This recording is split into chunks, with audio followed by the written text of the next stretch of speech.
My responsibility as a young woman is to prove that the previous women of America had strength and intelligence just like I do today. Many women before me have paved the path so that women can work just as much as men do. Discrimination against women is not as bad as it used to be.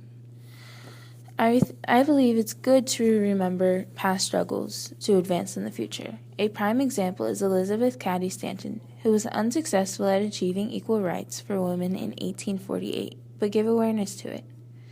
And in 1972, equal rights were finally approved with a 38 out of 50 states approval.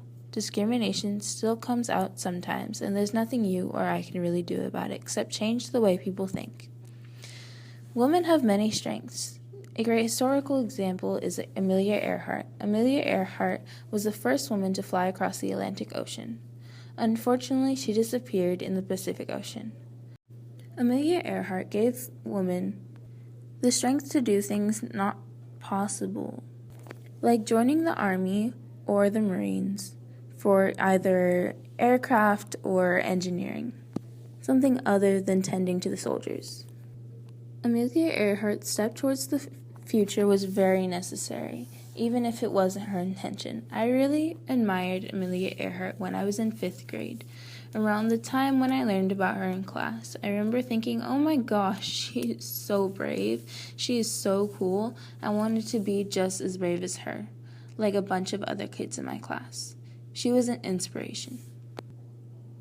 Many women have shown themselves to be equal in intelligence with men. Marie Curie is a good example for that.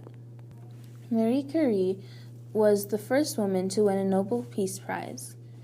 That was important because it showed women all around the world that you can be just as smart as men if you at least try and push the boundaries. Being shown as a smart woman is important to many because it shows respect and says, so, maybe girls are just as smart as men. And well, it makes them double think themselves and gives pride to women all around the world.